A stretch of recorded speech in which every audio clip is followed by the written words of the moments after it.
مصائب، مسائل، مشکلات، تکالیف، دکھ، غم اس زندگی کا حصہ ہیں، لیکن دیکھنا یہ ہے کہ انسان مصائب و آلام میں رجوع کدھر کرتا ہے۔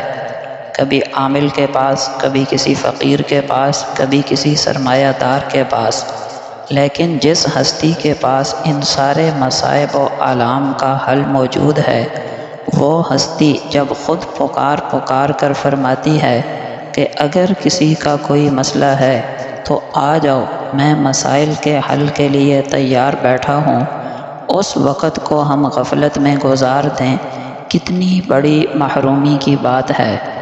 ابو ہریرہ رضی اللہ عنہ بیان کرتے ہیں کہ نبی اکرم صلی اللہ علیہ وسلم نے فرمایا،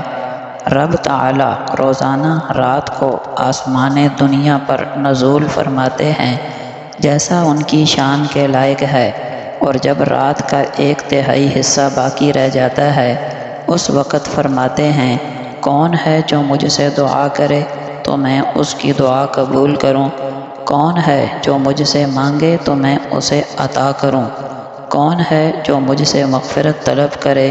تو میں اسے مغفرت سے نواز دوں۔ یہ روایت بخاری و مسلم میں موجود ہے۔ حضرت ابو درداء رضی اللہ عنہ بیان کرتے ہیں کہ نبی اکرم صلی اللہ علیہ وسلم نے فرمایا، جو شخص رات کو سونے کے لیے بستر پر آئے اور اس کا ارادہ ہو کہ رات کو اٹھ کر تہجد پڑھوں گا، لیکن اس پر نیند ایسی غالب آئے کہ صبح ہی آنکھ کھلے، تو اس کے لیے تہجد کا ثواب لکھ دیا جاتا ہے، اور اس کے لیے نیند اس کے رب کی طرف سے انعام ہوتا ہے۔ یہ روایت سنن نسائی میں موجود ہے۔